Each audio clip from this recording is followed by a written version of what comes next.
see.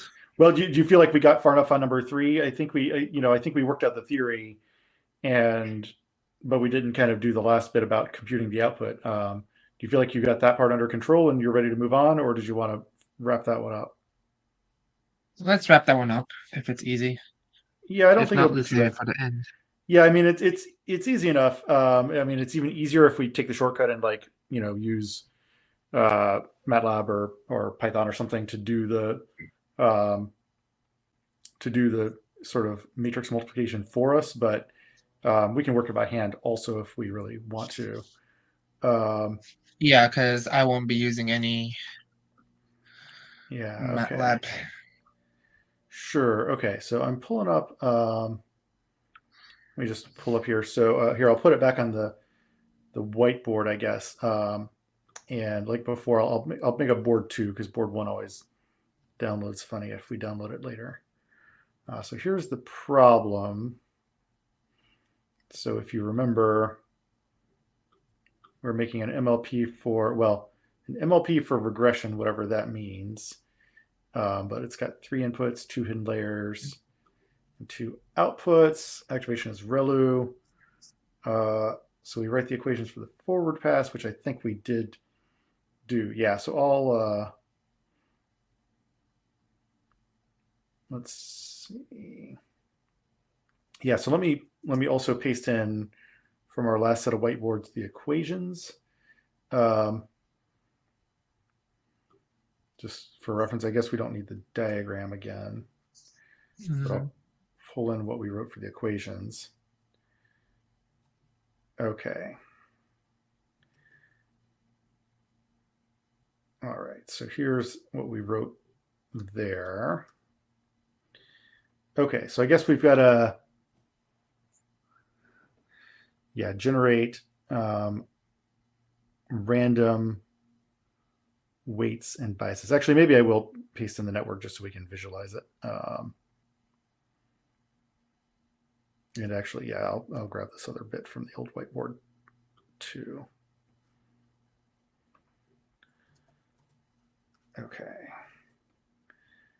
All right. So there's kind of what the network would look like. So basically, we've got the input x equals, top row 101, second row 1 negative 10. So we've got to come up with like random weight matrices and bias vectors. Okay, so let's just kind of make some up, I guess. So here, why don't let's do this in a different color, kind of writing on our old figure. So, I mean, unless you have a strong preference, I'll just make some stuff up. So, say negative one. yeah, Let's say that's a I mean easy zero. values. Well, yeah, I think we're doing it all from the set negative 1, 0, 1. So basically, just negative 1 zeros or ones. So I'm going to say one, Okay. 1. Call these, I don't know, negative 1. Oh, and then we got to add biases. Negative 1, negative 1, 1. And let's make the biases, I don't know, 0, negative 1, negative 1, 1. For the weights and the biases, let's see. So the weights I'll put on the left and the biases I'll put on the right. And same thing here, weights over here. And well, maybe the biases will be 0, whatever, 0. Let's say negative 1, doesn't really matter. All right, and then let's see. And then I guess for outputs, there are a couple. Oh, wait a minute. I just realized we need more weights than that because we need, right. Oh, this is going to be more annoying than I thought. It's not bad. It's just a lot of, it's a lot of like matrix math to do by hand, right? Because we're actually going to need, so the weights, yeah, weights one, yeah, I was not sort of fully thinking this through. So weights one needs to be a 3 by 4 matrix, right? Which is why I'm surprised they want you to do this by hand. Um, so you need it to be like, or actually, that would be, so I guess, yeah, you need like negative 1, 1, 0, 1. I'm just picking numbers randomly ish. 0, 1, -1, -1. And bias is 1. Is a 1 by 4. So let's say 0, -1, 1, 1, or something like that. And then weights 2. Yeah, this is a lot of like matrix math to have someone do.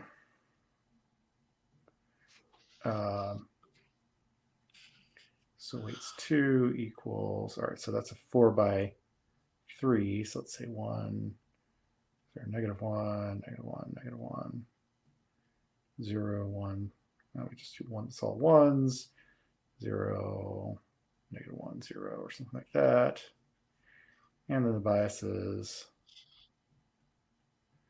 would equal -1. Yeah, let's say 0, 0. Why not? And then I don't know if you're going to run out of room here. If I'll go further to the right here and a little bit up. So weights 3 for the outputs. You need a 3 by 2. So let's say -1, -1, 1, 0. Yeah. 0, -1 or something. And bias is 3. So 1 by 2. So that'll be, yeah, what haven't we done yet? Let's say 1, -1. Okay, whatever. It doesn't matter. So let's actually, maybe I'll do it because I don't trust my matrix math totally. So why don't we do it like, why don't we do it by like with a tool first and then confirm that we can do the math.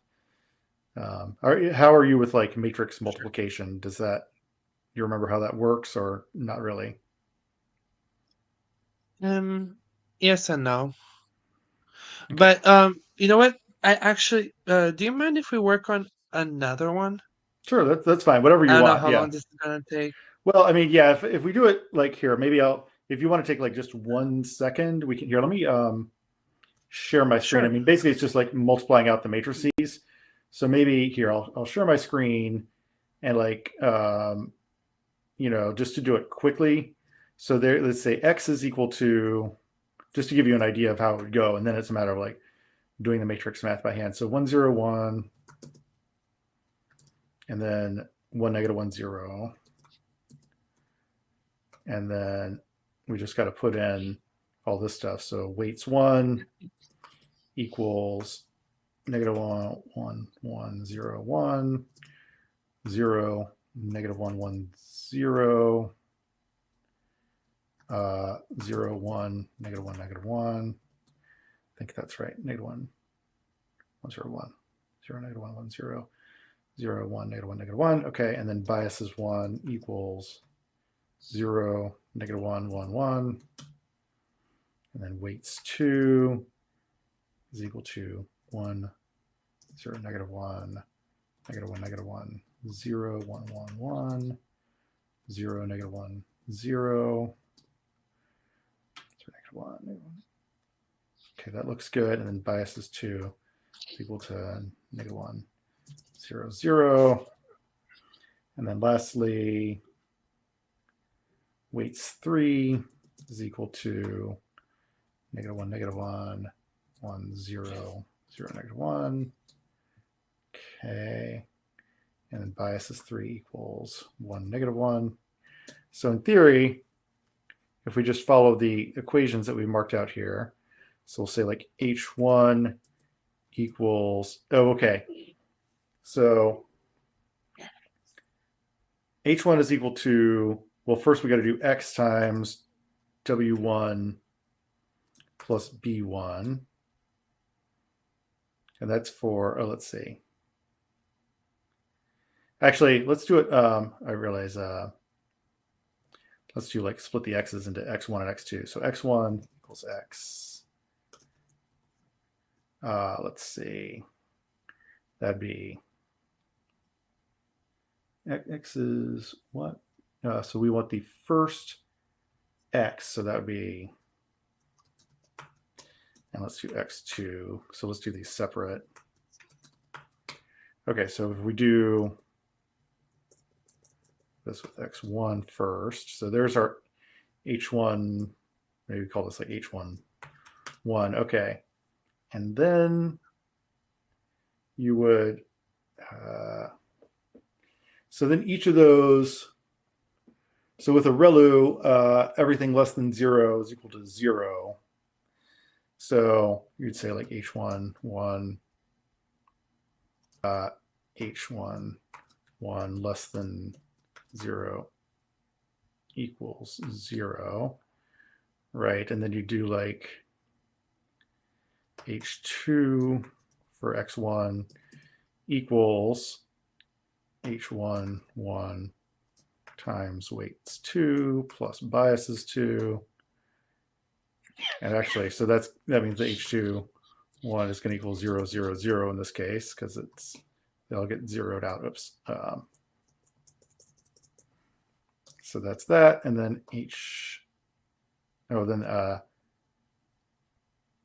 output 1 is going to equal h2, 1 times w3 plus b3. Okay, and then basically everything that's less than 0 gets to be 0, so that's going to be output 1 equals 1, 0, basically. So, for your first x, output equals, I like this on my tablet, it's faster. Output equals, what did I just say? 1, 0. So that's kind of how that would go, right? Is you just kind of do the matrix multiplication. Now, doing that matrix multiplication by hand would take, a little while. Obviously longer than doing it computationally, but I think that's the general idea. So anyway, yeah. So did you want to, but yeah, we don't have to do that out by hand if you don't want to, or for the other input. So the only thing is, the only thing is I have to do it by hand because I have to turn the work in. So maybe if we finish all the other problems and we have time at the end, maybe we can come back to this. But sure. Yeah, that's fine. Yeah, we can just review matrix multiplication. But anyway, yeah. sure. And actually, yeah, let me, let's see. Let me, we can go back to the, I won't close MATLAB, so we can go back to the history if we want to get the intermediate values, but that's the basic idea. Okay, cool. So yeah, but for now we can, like I said, we can move along to another one.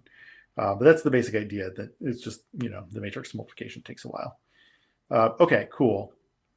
So let's see what else you had put in there. Let's see. So we got, that's 1, 2, and 3. Let's see. What is 4 here?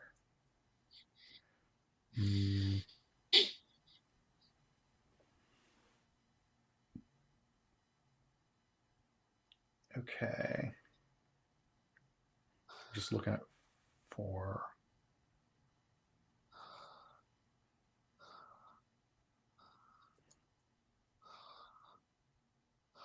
Okay. Yeah. I mean, at least part of number 4 doesn't look too bad.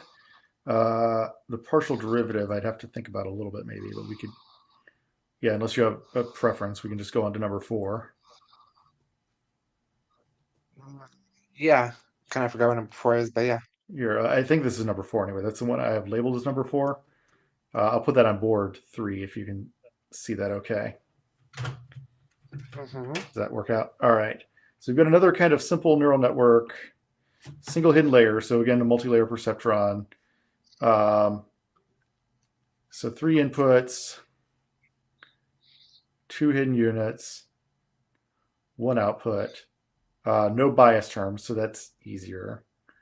So and then a sigmoid is the activation function for the hidden layer, and identity. So no, like basically no activation function for the output layer. Okay. So denote by LYT the loss function. Okay. Your T is the target value for the output. You know why? Okay.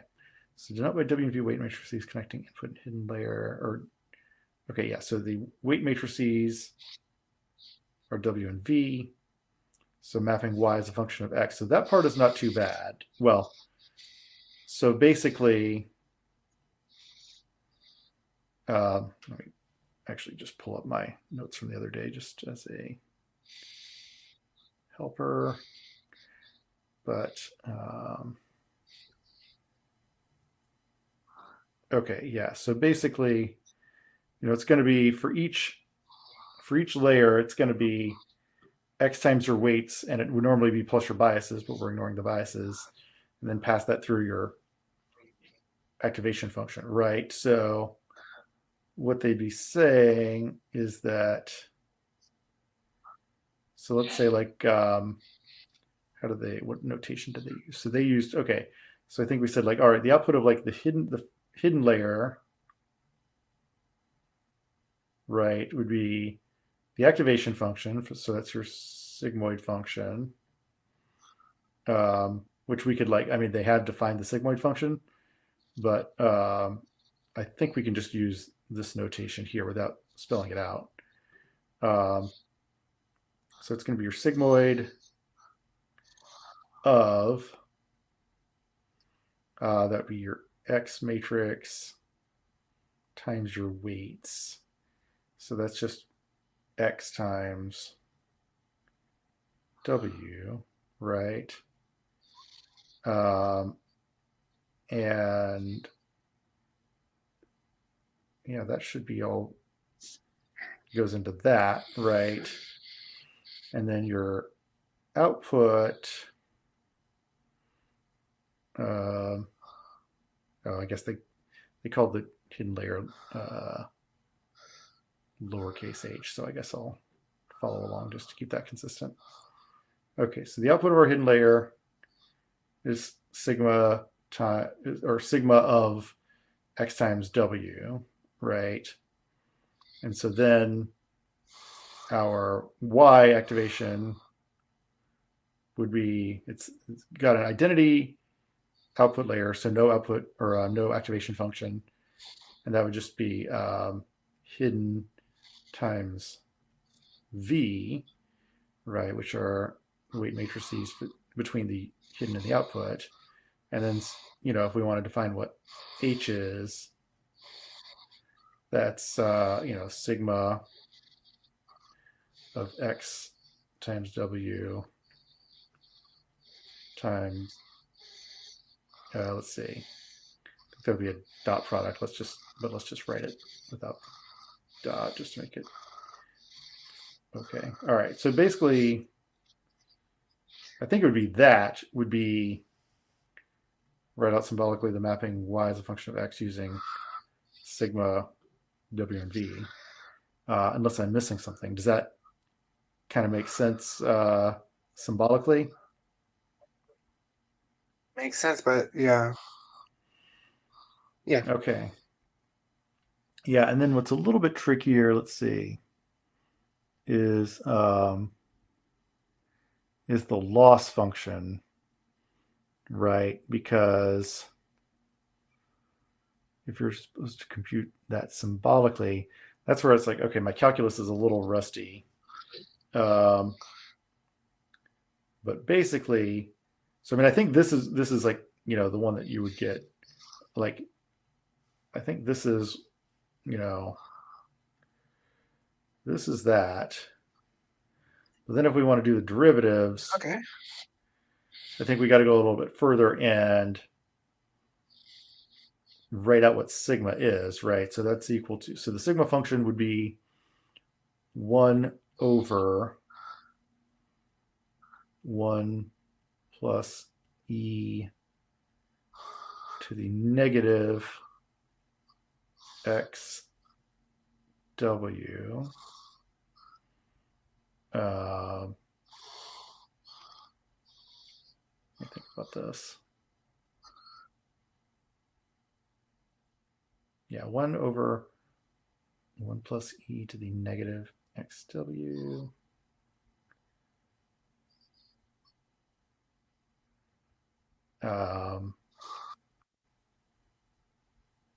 Yeah, I'm not sure about the notation of this, but I guess that's fine. I mean, basically that would be like scalar operations, because xw is going to be like a vector, but that stuff should all be fine. As scalar operations, and then times v, right? And then we'd have to symbolically differentiate that with regard to v. Oh, well, actually, yeah. Sorry. So then the loss function, I should have said, so then if we do the loss function, so there's L of y comma t. So that's going to equal 1/2 of y minus t quantity squared. So that y is going to be that whole 1/1 plus e to the negative xw times v, oops, minus t quantity squared.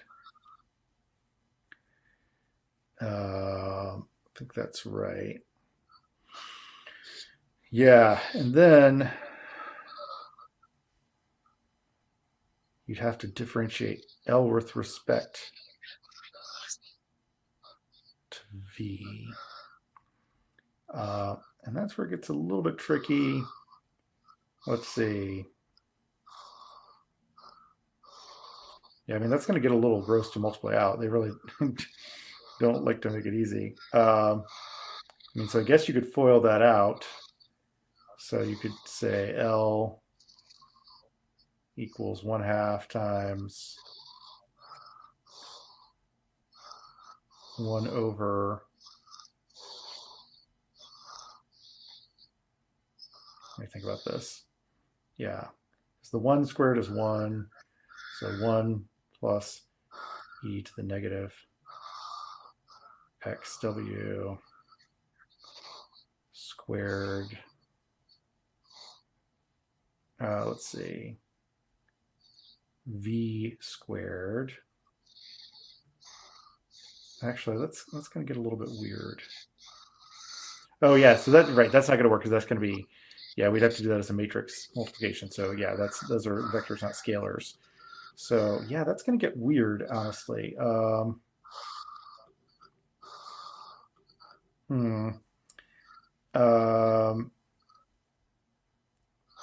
Yeah, because you could do like, all right. So I mean, what you could do, right, just in terms of basic algebra, is that's 1/2 times this whole thing, 1 plus e to the negative x w v. So that whole thing squared minus, what's that going to be? 2t times 1/1 plus e to the negative xw, and then plus t squared, if I've got that right. And then you could differentiate that with respect to v. It's just a little bit weird because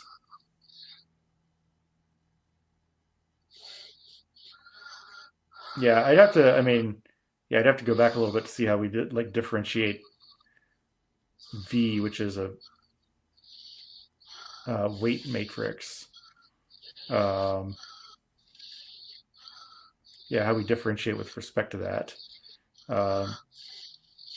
So that's about as, I'd have to I guess go back and, look at how we do a partial derivative on a matrix. Did they get into this at all in the class or not really? No, it was supposed to be just code, but it's not. Yeah. So again, that's about as far as I can take it. Right now, we could do the numerical stuff. Although, do you have a sense of what they mean when they say numerical application? Do you think they want you to like work all the way through that example, or what do you think? I think so. Okay. Because I have no idea. He hasn't given us any example Yeah, or gone over any of it in class. So I'm yeah, just, that's the thing. I'm just. If I knew, I would have told you. But Yeah, no, that's fine. It's par for the course, I think. But yeah, I mean, so okay, so this would be, or let me, so that would be your L, and then just to kind of like not wrap it up, but kind of like leave ourselves a reminder of where we are. So you're doing partial derivative of L with respect to V. That's what we have to get, right? But maybe we can leave that there because that's doing like multivariate calculus with vectors, which I'd have to like. I'm sure it's not that hard to do, but it's not something I've ever had to do. Symbolically. Actually, yeah, I mean that also might be the kind of thing we could punch into. Like, I never think to do this, but could potentially punch that into a symbolic, equation solver to try to work that out. Um, but so yeah, but for the numerical application, it probably shouldn't be that bad. I guess what they're trying to say, hmm yeah, is, I mean, yeah, I don't know if they want you to work out the gradient or if they just want you to work out the math. I mean, we could certainly run the forward step numerically. So running the forward step numerically would not be too bad. So if we wanted to get the y, actually, that's another case where maybe I'll run it through like with MATLAB or something first, and then we can confirm with doing it by hand. So here, let me share my screen again. Okay, because we'd have, let's see. So we need to put in our W and our V. So here, why don't I just make, I'm just going to put that as two W's to differentiate it from the previous problem. So W's 101 and 1 negative 1 0. And then let's call this VV is just 0 and 1. Okay, right. So if we were doing this out, first to get Y, that'd be sigma of, well, let's first get XW. So let's say XW equals, sorry, I guess we need X too. Call that XX equals 1, 2, 1.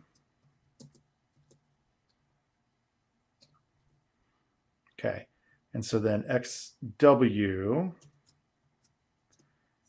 would equal X times W. Whoops, what did I do wrong? Oh, wait a minute.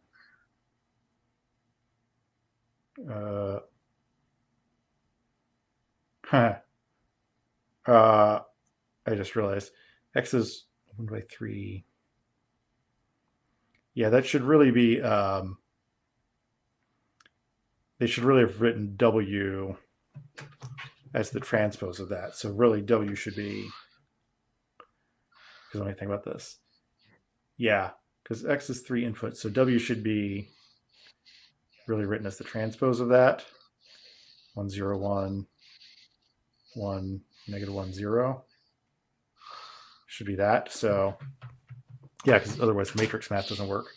So W, let's just set that equal to its own transpose like that. And then XW is X times W. So that would give you XW is 2, negative 1.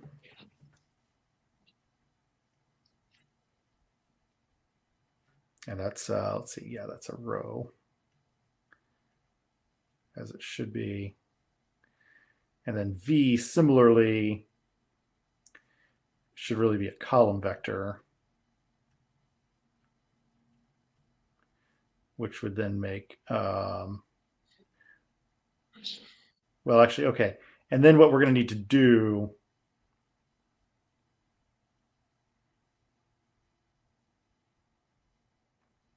is, oh yeah, so we'll need to apply that sigma function. So let's say sigma of xw. Again, I'm surprised they make you do this by hand. Actually, I mean, do you get like even just a scientific calculator or something to do these? Just because we have to share a screen. No calculator, no nothing. Well, that seems weird because, like, there's no way you can do. I mean, yeah. So maybe they don't really need you to work out the numbers. I don't know, but like, because you're not going to be able to do that sigmoid function like by hand because you'd have to do all kinds of like crazy. But just to like illustrate what it would be, so that's what 1 over e to the negative xw. So that would be, so 1 divided by 1 plus, let's see, exp of 1, which is how we get e to the negative xw. I think I did that right. Yeah, because I mean that's going to give you numbers like that you're going to have to do like long division. So 0.8808 and 0.2689.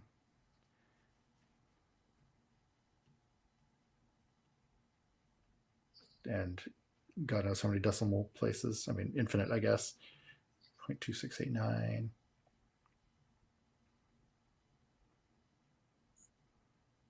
Right. And then, I have to check with my classmates if he actually wants the he may calculations, but for right now, yeah. Yeah, he may not, because this seems like crazy to expect you to do that by hand, right? Because so then that would get you, because that's your sigma, and then your y would equal 0.8808 and 0.2689 times v, which is so let's see, do I make v its transpose yet? Oh, sorry, vv.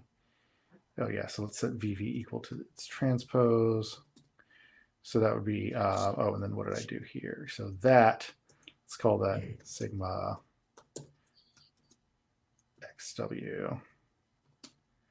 So then we do sigma xw times vv. So that's 0.2689. Oh, that's right, because I guess the 0 would cancel out. So the y would be 0.2689.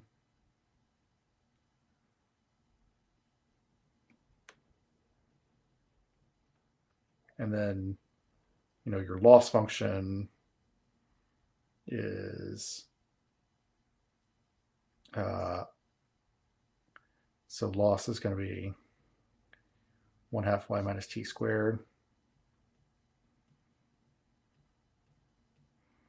So that's, 1/2 0.2689. Oops.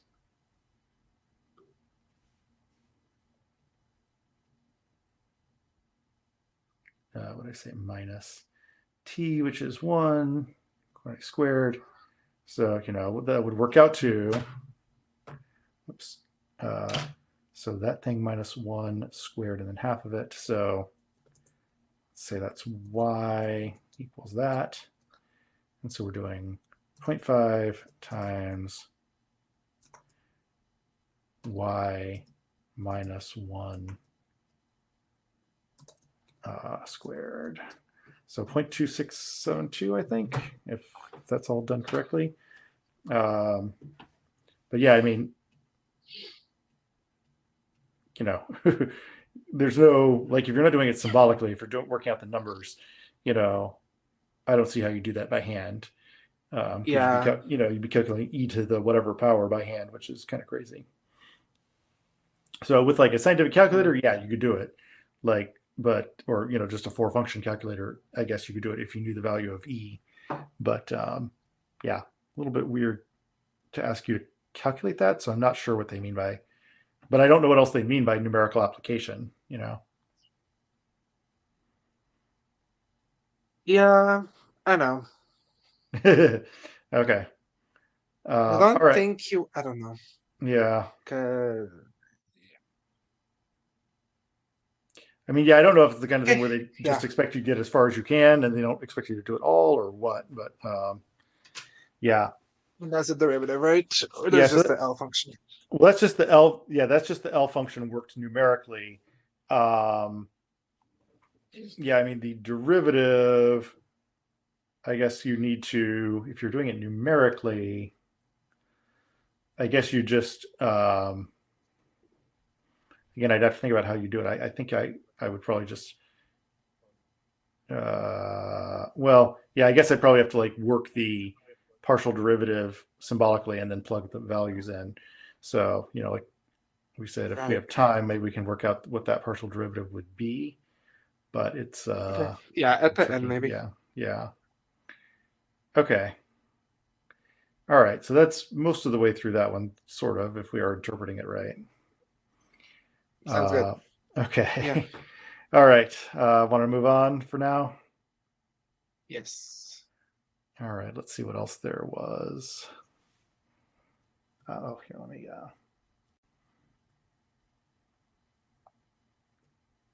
take a look here. All right. So that was what I had labeled, I think, question 4. Oh, this next one actually is not too bad. So this one, I think, yeah, this one's much more workable. I think I labeled this as Q5. Here, I'll put that on the next board. This is back to being. I don't know if you more got recent. my new. I sent them last time thing during the Oh, lesson. during the session. Let me see if you sent anything I don't have. I think I got everything, but let me check. Also, let me plug in my Okay. trackpad here because I'm getting a low battery. So just give me 1 second on that. All right, there we go. Let's see here.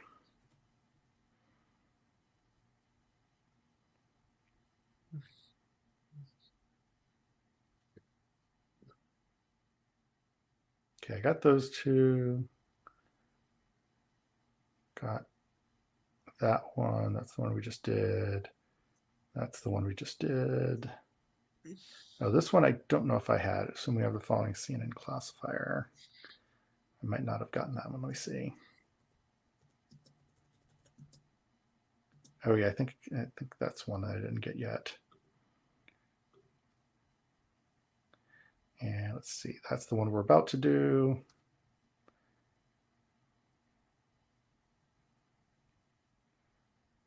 Okay,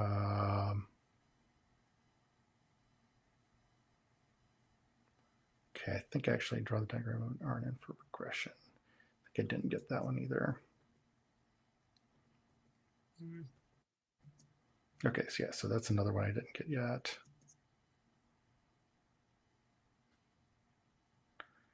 I think I did get the others, but let me double check.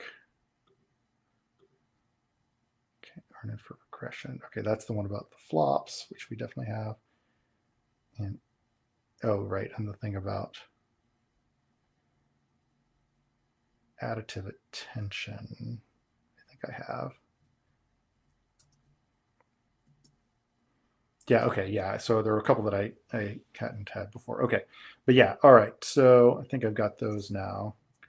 We'll see how far we get with those.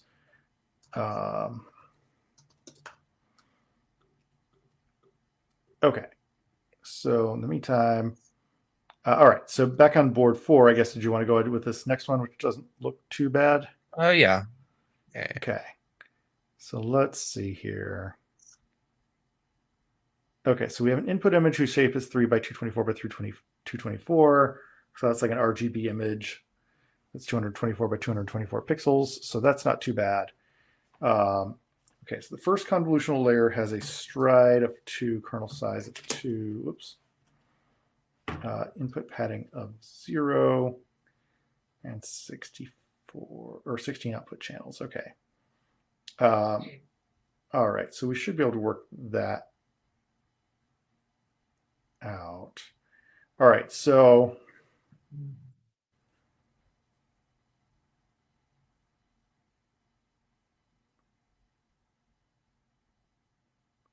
well, this is interesting actually. Now that I think about this, um, when they say a kernel size of 2 and a kernel size of 3 and a kernel size of 5, I don't know, in this class where they talked about like convolutional neural nets, you know, a convolutional neural net can have a kernel that's not necessarily a square or a cube or whatever. Do you have a sense of when they're talking about a kernel size of 2, 3, or 5? Do they really mean like 2 by 2 by 2 and 3 by 3 by 3 and 5 by 5 by 5? Does that ring a bell at all? Oops, 3 by 3 by 3.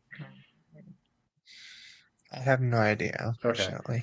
I think that's how I'd interpret I can it. look it up. Yeah, I think that's how I would interpret it if somebody doesn't specify, specifically that Okay. that it's because these kernels would be multidimensional. But let's, I guess, assume. Well, all right. So let's make a, because maybe they're using some shorthand that I'm not familiar with. Maybe let's take just a quick look. I'll share my screen again. So convolutional layer kernel size.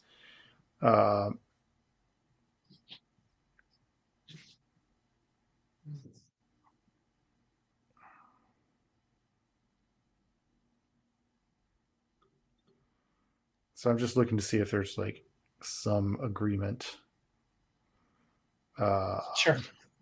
about how people. Yeah, see, I would normally like specify all the dimensions in a three-dimensional convolution. Oh, actually, when they say a kernel size of 5, boy, this.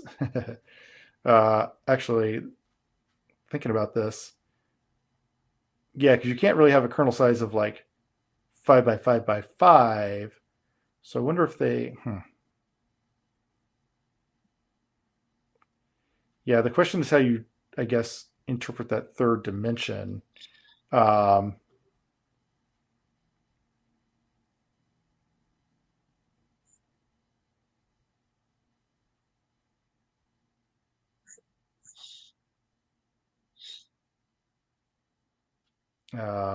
Kernel size. Yeah, look at that. Yeah, so this is kind of.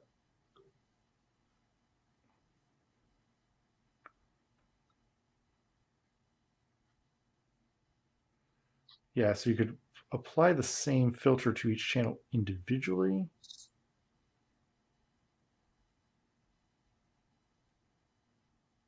So I think I would, yeah, I mean, this is kind of what these people are saying. Like, I think I would just always use 3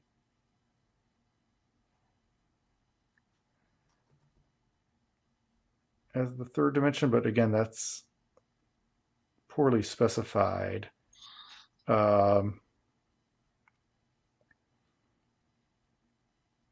Okay, well, we could, you could do it various ways, but let's maybe assume for the moment. Let's assume for the moment they mean. Would that be so 2 by 2 by 3, and then 3 by 3 by 3, and then 5 by 5 by 3. But there's a world where I could imagine them meaning 2 by 2 by 1, and 3 by 3 by 1, or 5 by 5 by 1. But let's work under the assumption that they're doing the first one.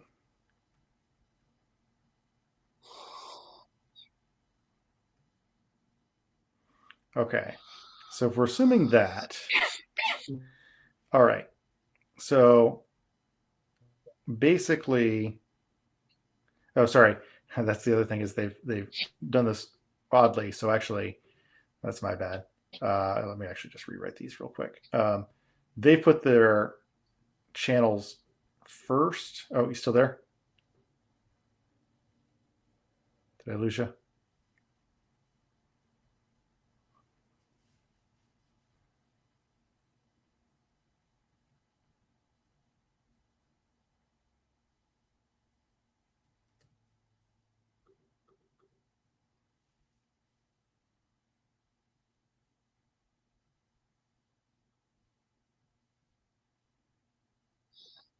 Are you back? Yeah, sorry about that. My thing disconnected. That's okay. I was just I don't know if you caught it where I was saying like they also kind of wrote this where they put the RGB channel Mhm. first rather than last. I'm just rewriting our assumptions. Give me just one quick second to reload the page. I don't have the whiteboards anymore. Oh, sure, yeah.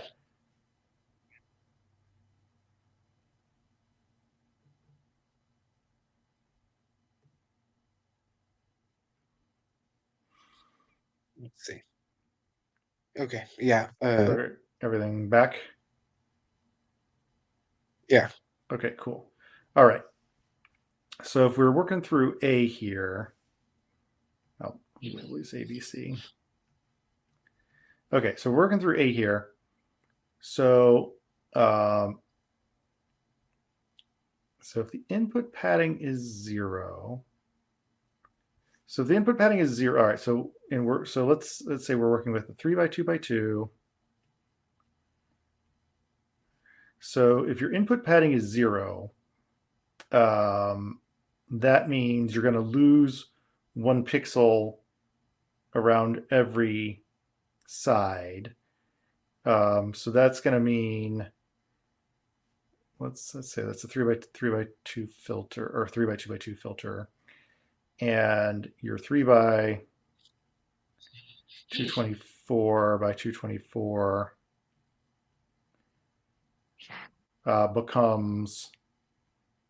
effectively becomes a 3x223 by 223 because you're not doing. Oh wait, you're losing padding on both sides, so actually it's 3x222 by 222. Yeah, you're going to lose 1 pixel on each end. So you're going to get. So that's necessary to work that out. Oh, actually, and to get the number of parameters, that's easy. You just multiply out the values of the filters, right? So 2x2 is 4 times 3 is 12. So that's 12. Well, that's 12 parameters per filter. 16 output channels. Okay, so 12. Yeah, and I guess when they say output,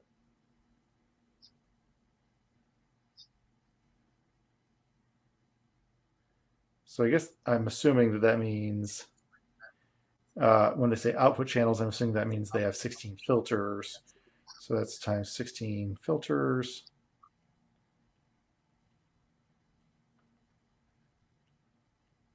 And that's going to equal whatever 12 times 16 is. Which looks like it's 192. Yeah, that sounds right.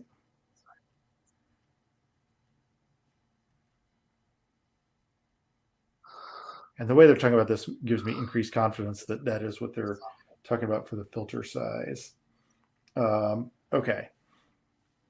So 3x2x2, yeah, is 12 parameters per filter times 16 filters. Yeah, okay. And then let's see, we have to compute the output shape. So that's the 3x20, 222 by 222. So the 3 condenses down to the if you're putting a 3x2x2 filter on a 3x222 by 222 image, that dimension that's 3 just goes down to 1, so that's no big deal. And then if your stride is 2, basically, so this is via, let's see, so this is via the padding. Padding equals 0. Makes it 222 by 222 effectively. And then this is by virtue of the stride and the filter itself.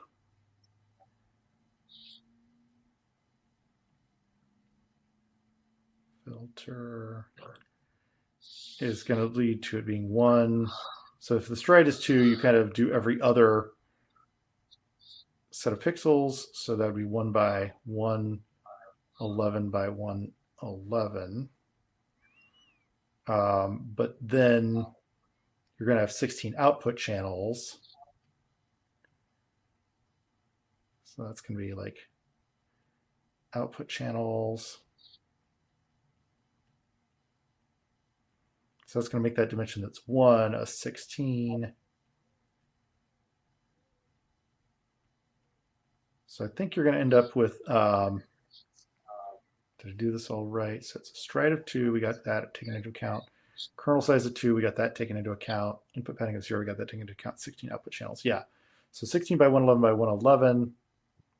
So that's going to be your output shape.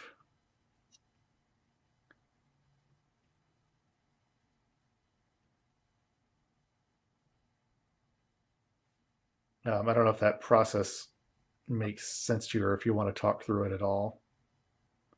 Yeah, let's just start with a little bit. I'm a little bit confused where the 11s come from. Where the 111s come from? Yeah. Okay, yeah. So basically here, let me draw it out. So let's just do this in a 2-dimensional context because it's a little bit easier. Let's say like this is your image. So let's just do it as like a let's do it as a 3 by 4. Right. So that's your, let's say that's your image. And this is your filter. Is a 2 by 2. Right. And so what you're essentially saying, well, okay. Let's see how to say this. Actually, you know what? Sorry, let's add one more because it's going to get one more. Let's actually do this. Let's actually add 2 more columns and 1 more row because that'll make it come out better. Okay, so if your stride is 2, what that means is we're going to take that 2 by 2 filter and we're going to put it over like this 2 by 2 block of pixels, right? And then we're going to move it over 2 pixels to the right and also 2 pixels down, and 2 pixels to the right here, and 2 pixels to the right here, and 2 pixels either to the right or down. So basically the stride of 2 means you move like 2 steps in each dimension whenever you move the filter right. So basically,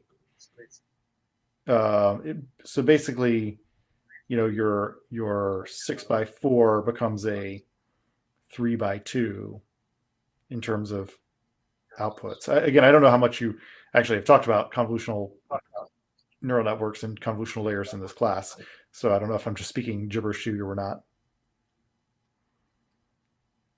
Yeah, I mean, we covered it, but code-wise, Yeah. not so much mathematically. Yeah, I mean, essentially what it's saying, yeah, so the stride just means like if you have a stride of 1, well, actually we can do the stride of 1 in the next one maybe. So if we keep going, like maybe that'll make more sense. So like if you have a stride of 1, okay. Well, if you had a stride of 1, actually I'll do it in the in that image. So if you had a stride of 1, you would have also put the filter over, let's do it in like orange or something. You would have also put the filter over these groups of pixels, and also over, oh, okay, it's going to get a little bit hard to see. And, here and here. And then you also would have done, yeah, this is going to get real hard to see. These pixels here. Yeah. So anyway, basically, it's the question of like which, there in the. Let me just step it back. Okay, yeah. So like in this, grid of, what did I say? 4x6 original pixels. You've got a bunch of different 2x2 sets of pixels to put that filter over, and each time you put that filter over, a 2x2 block of pixels, you produce, one output essentially.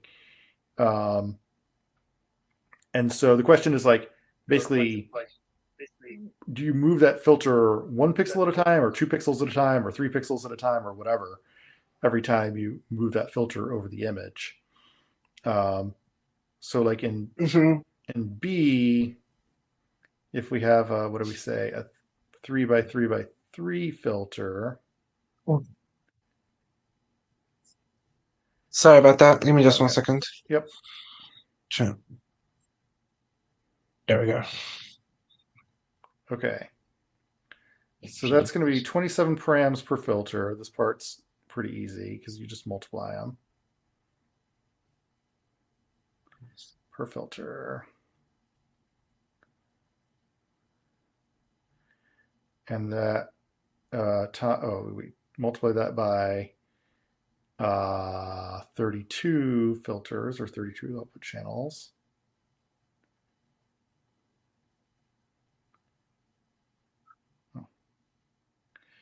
And that's whatever 27 times 32 is, which I get to be 864.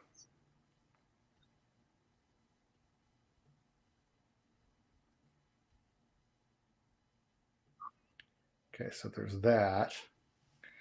All right, and then going back to the like slightly harder part. So then if your image is still 3x224 by 224,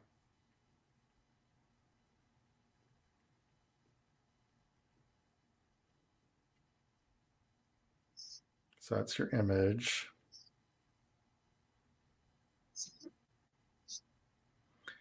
And it's got padding of 1, which means, okay, so you're going to pad it on each dimension pad it on your X and Y dimensions by 1. So that's going to make it effectively 3 by 225 by 225. But your filter, let's see. Well, okay.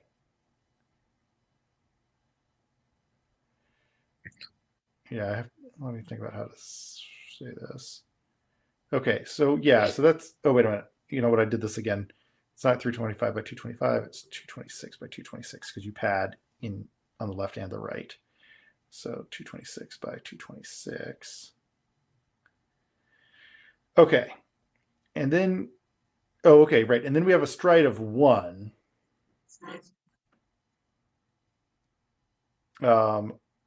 Which means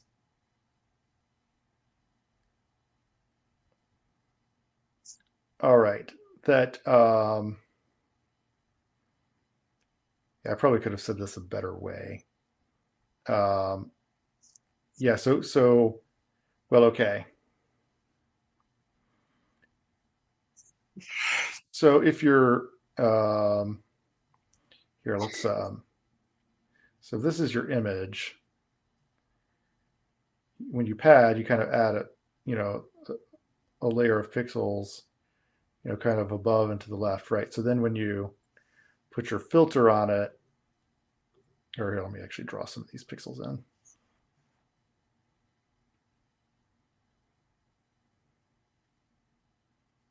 Right. So then if you put a 3x3, basically that 3x3 at the corner will go, 1, 2, 3, 1, 2, 3. So yeah, you would normally lose 2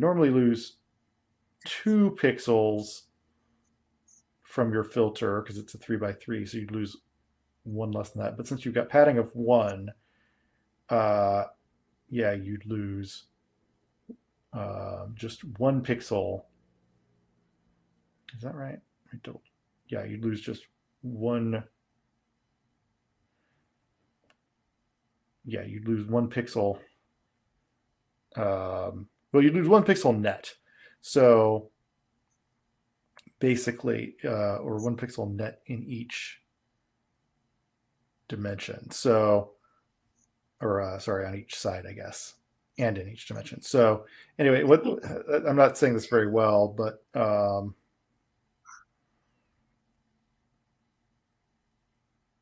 basically, what you'd end up with from just the padding and the filter itself regarding or disregarding stride is you'd sort of effectively be doing it on. Well, actually, this gets a little bit complicated. It was a little bit easier in the first example. So you have an effective size of 226 by 226 with the padding. So then the question is, if you kind of start your filter here, let's you start your filter and stride it. Oh, it has a stride of 1. Okay, yeah. So that actually makes it kind of easy, or easier. I don't need to work out what I was going to work out. So yeah, if you have a stride of 1, then yeah, effectively you're going to lose. I mean, you're going to lose 2 pixels off of the padded dimensions in each dimension, or 1 pixel net in each dimension. So that's going to be. Wait a minute. Let me think about that. Actually, 2 pixels.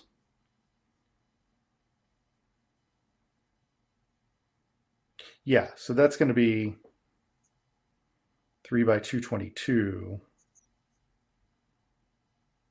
by 222.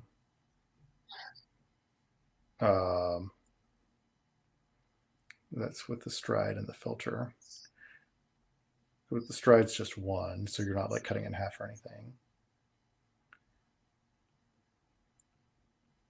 It's supposed to be a plus, I think, up here. Stride plus filter.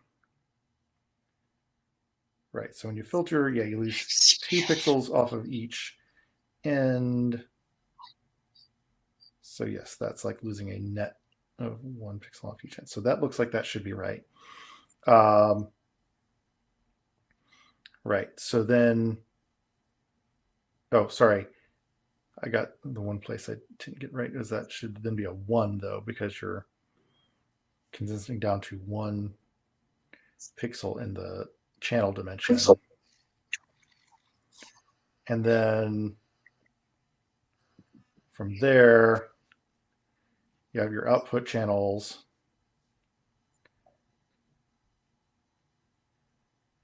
Which is 32 in this case. So that should give you a 32 by 222 by 222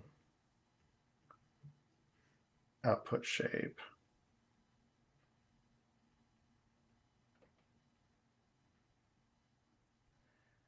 If I've got that all right. Stride of 1, kernel size of 3, input padding of 1.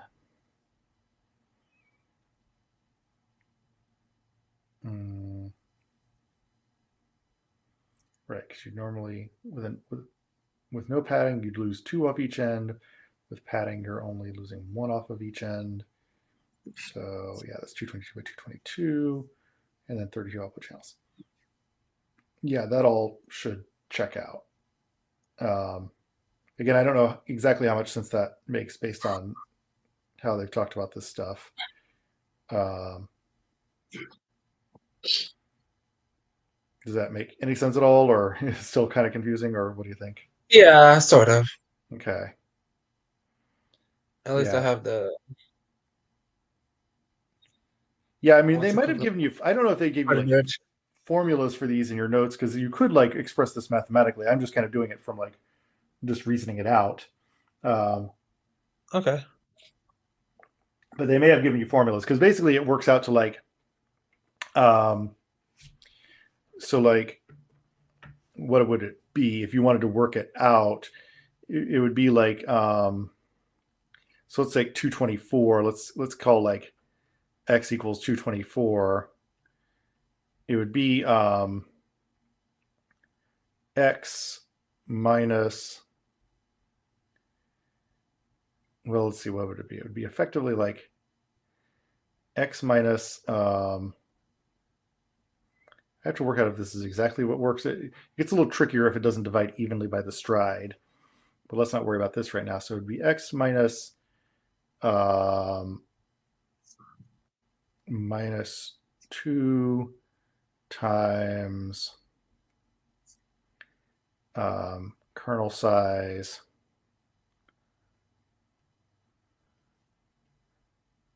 minus 1 plus 2 times padding would give you your like new x. If I did that right, so like in the first case, your x was 224. Oh, and then I guess you divide by, so take that all, divide by stride. So like in the first case, okay, in the first case, x was 224, kernel size of 2, so that, 2 minus 1 is 1, so that'd be x minus 2, and then plus no padding. So that was what gave us 224 went to 222, and then divide by your stride, and that's what gives you the 111. And B, let's see, your x was started out as 224. Your kernel size was 3, so 3 minus 1 is 2. So that's going to be x minus 4, which would give you 220, plus 2 times the padding. So yeah, padding is 1. So that gives you 222. So that's where we get our 222 from. And then divide by stride, which is just 1. Yeah, so Okay. that's another way to think of it. Yeah, so then if you were to do C, kind of the same thing. So you've got a kernel size of 5, so that's a 3 by 5 by 5 filter. Oops. 3 by 5 by 5 filter. And that's equal to, what is that, 75 parameters.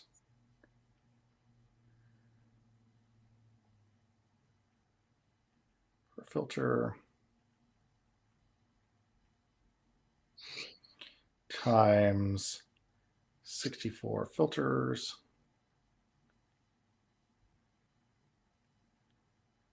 So that's whatever 75 times 64 is, which is a lot. 75 times 64, 4,800,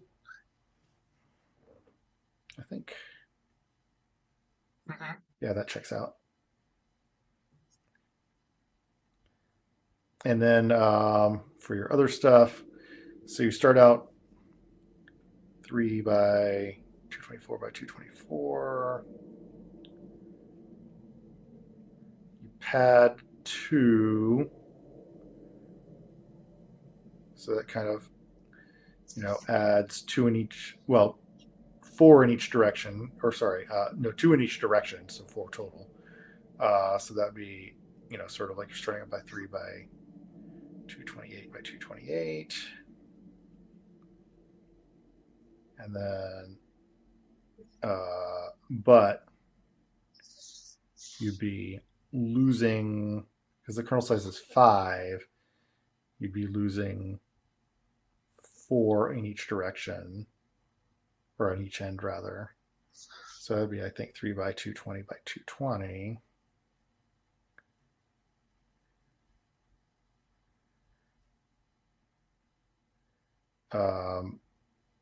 And then the stride is 4.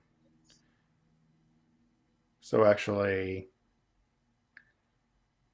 if you include the actually, let's just do those both at once. So dividing that by 4, that'd be oh yeah, I also let's just, and I forgot to change the 3 to a 1. So 220 divided by a stride of 4 is 55. So I think that'd be like 1 by 55 by 1 by 55. What did I say? 1 by 55 by 55 is what I meant to say. So 1 by 55 by 55, and that's from your stride plus filter.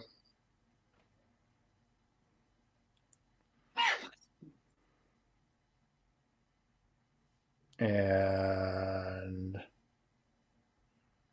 right, and then add in your output channels. That should give you, what is that, 64 by 55 by 55 output shape.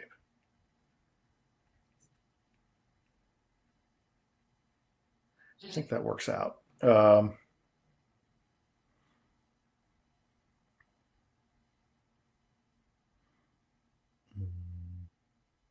just double checking my little formula up there to make sure that still works. So 224 minus 2 times 5 minus 1. 5 minus 1 is 4. So 224 minus 8 is 216 plus 2 times padding. That's 220. So that's what we had. Divided by the stride, which is 4. So 220 divided by 4 is 55. Yep. So that's 1 by 55 by 55, and make that 1 a 64 for 64 output channels. Yeah. So 64 by 55 by 55. Yeah. Okay. So I think that's all correct. I mean, I'm happy to talk about it more to make it make more sense if you want.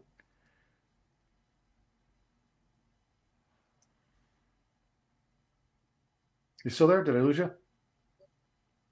No, I'm sorry. I'm okay. sorry. Okay, sorry. I just didn't hear anything from I was just listening. Okay, yeah. So yeah, I don't know. Did you want to talk more about that, or go through some more stuff, or does that kind of make sense? I think that's pretty good. I think that makes pretty. It makes more sense now than it did before.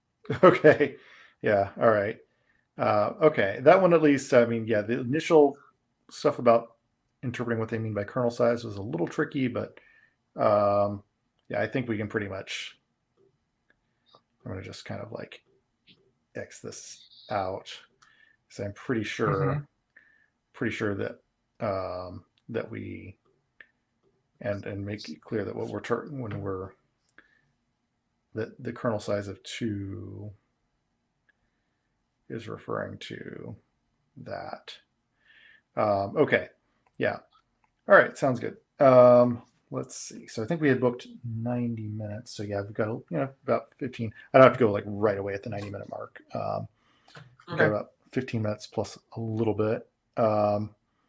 So let's see. I don't know if you had anything in particular you wanted to go through next, or just like whatever looks doable. The easiest that we can do in 15 minutes. Okay. Yeah. Let's take a look and see here what else we have.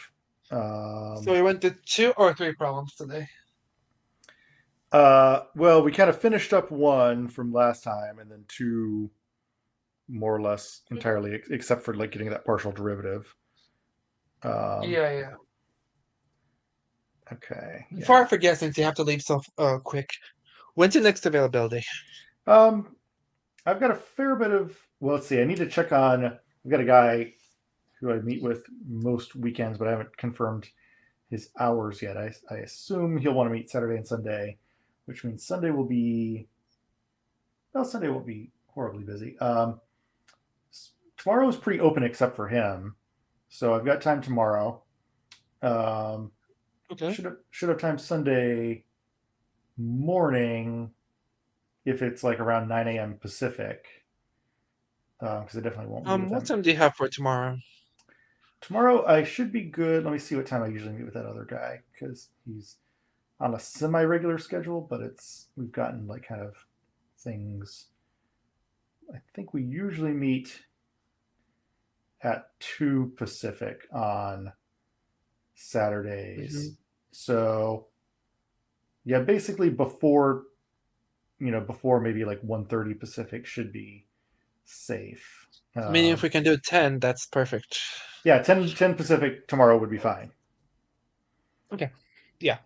All right, cool. I'll put that down. Do you have a sense of how long you'd want to? Well, let's see, 10 Pacific. Let's see. He and I usually meet at. Okay, yeah. So I could do longer if a longish slot if you want to do tomorrow. Do you have a sense of how long you wanted to meet for? I was thinking maybe 2 hours. Okay, yeah. I'll block it for 2 hours. I mean, if you don't need all that time, that's also fine too. But that should still Yeah. be plenty of clearance, even if he and I meet on the earlier side of his usual slot. Okay, cool. All right, so let's see. So let me take a look and see what we can get through. Should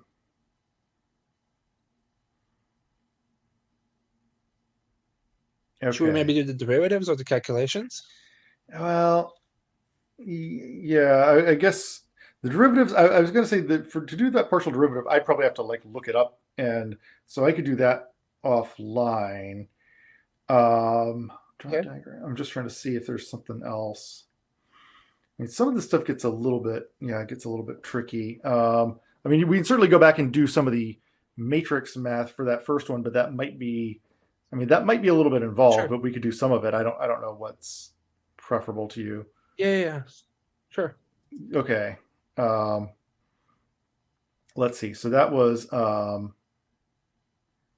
right. So that was on board 2, I guess. Yeah.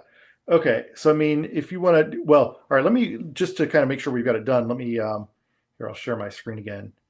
Let me work it through for the other X, I guess, just to make sure we have like outputs to work towards, and then we can see how much of this matrix math we can get through. So Sure. going back here, I think I still got all my variables in play. So let's see. Right. So I did X1 and X2. All right. So then the next thing I did was H1. So if I wanted to do, or I guess I did H11. So if I want to do H12, that's just going to be X2 times weights 1 plus biases 1. So that's that. And then if we look at our history, just to kind of make sure I do everything the same. All right, so I got H11 is that. And then H12, H12 less than 0 is equal to 0. Okay, so there's our H1. So that's the output of our hidden layer for input number 2. And then we did, so let's see, H21 was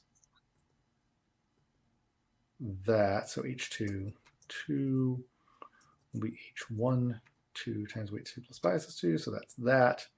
Okay, so that one's also going to come out to all zeros. So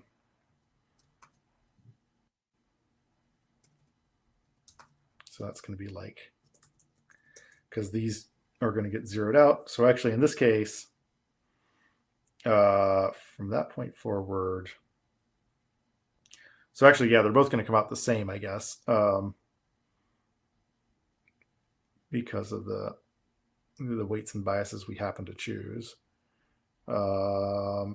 So let's see, because yeah, that was H21, and then that would just be, so that's going to come out to the same actually, but okay, so we should get the same output for both actually. Okay, so let's just actually,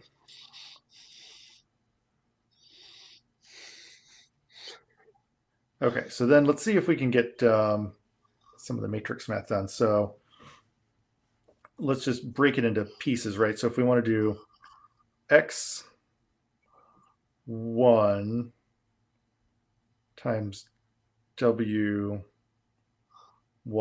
right? So that's going to be 101 times, what is weights 1? We said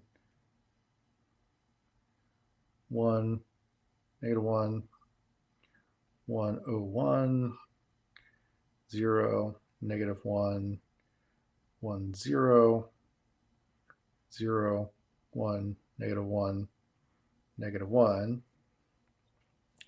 So if you remember your matrix math, let's see if I can do this correctly. That should be, you take each of your like elements in your rows. Actually, this makes it a little bit easy because this one's only one row, which makes it a lot easier than otherwise. So each of your elements in this row and multiply by the corresponding element from a column. I should have probably, let me just make these line up slightly better so it's not as hard to deal with. So that's going to be, if I go down the columns, 1, -1, 1, and 0, 1, -1, and 1, 0, -1. Okay. So if I go down each column, right, so that should be 1 times -1 plus 0 times 0 plus 1 times 0. So that should be -1. And then the same thing again. So 1 times 1, 0 times -1, 1 times 1, and sum those up. So the 1 times 1 and the 1 times 1 gives you 2.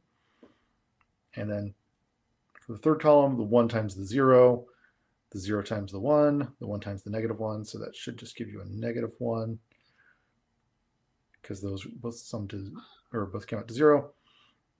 And then your 1 times your 1, 0 times your 0, 1 times your -1. So that's a 1 times a 1 is 1, and 1 times a -1 is -1. Summed up, those are 0.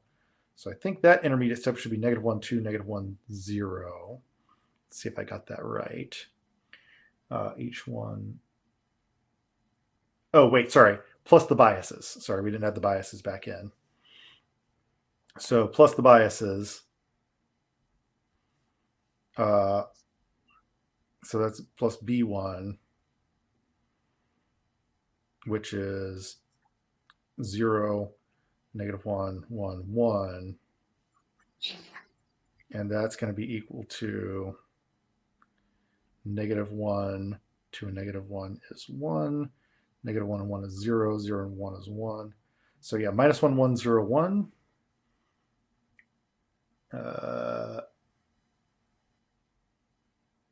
Oh, right. And so, yeah, that was right initially, -1, 1, 0, 1. And then we apply the ReLU, which zeros anything that was negative. So that's 0, 1, 0, 1. Right. And that should be right. So that's what we got, 0, 1, 0, 1. Yes. Okay. So I don't know, did that make sense or not really? Yeah. Yeah. Okay. All right. So that's going to be our, let's say, like that's H1 for X1. Okay. So then I'm going to keep scrolling down. I think I've got some more vertical space. This will make kind of a long whiteboard, but all right. So then to get our H2, so then we got to do, all right, I guess I call that here. Let me make that capital H, H1. All right, so then H2 would be, so we take our H1,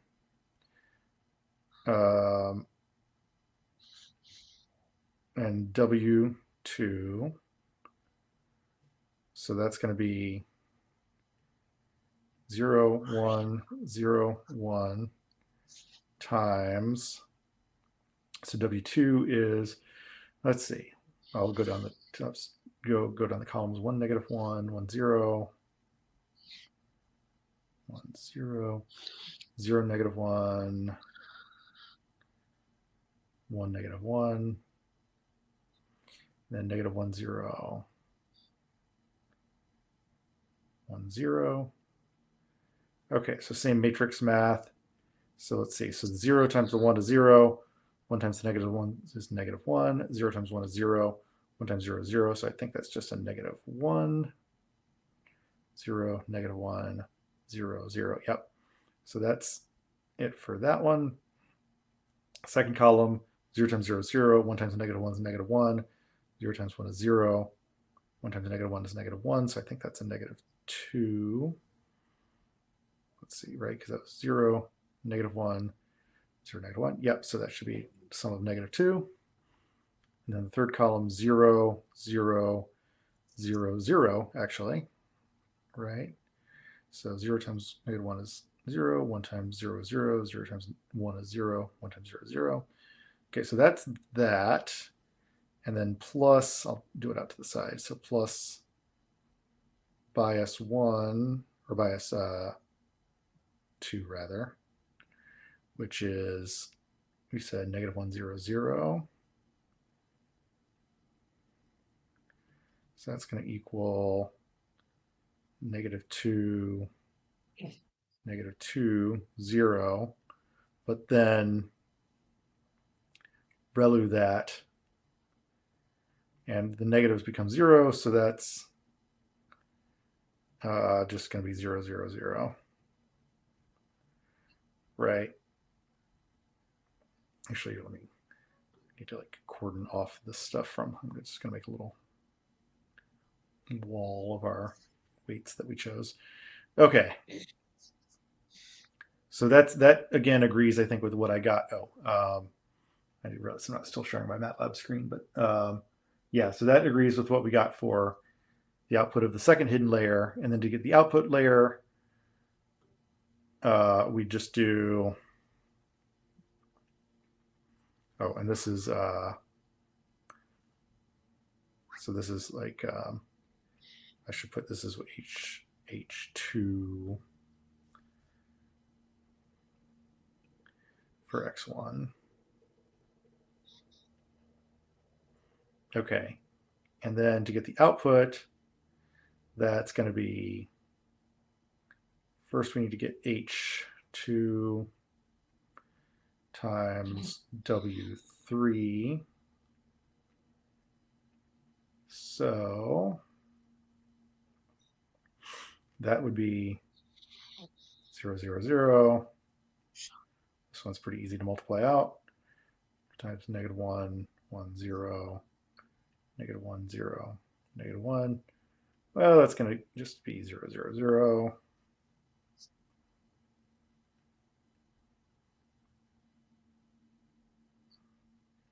Right, but then we add the bias is 3, which is, oh wait, sorry.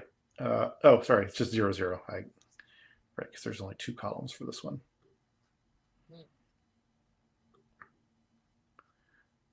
Right, so that's going to be plus 1, -1.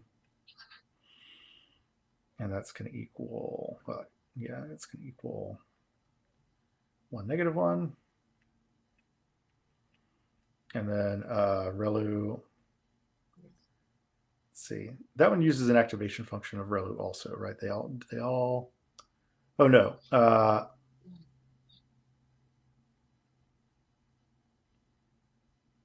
Oh, wait a minute. Yeah, I realize, let me see something here.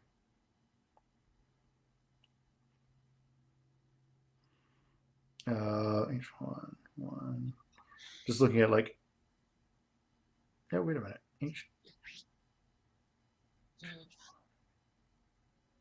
How do we get 1, 0 and I didn't get 1, 0 before? Oh, wait a minute.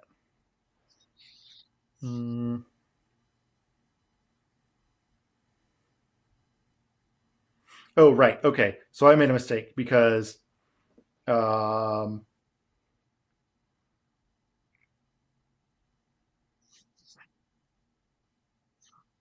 yeah, because the outputs don't go through the ReLU. So actually, yeah, the outputs would be the same as the biases, which would be 1, -1. Sorry, I accidentally put the output layer through the ReLU also, but that one the output layer does not have an activation function. So that's just 1, -1 actually.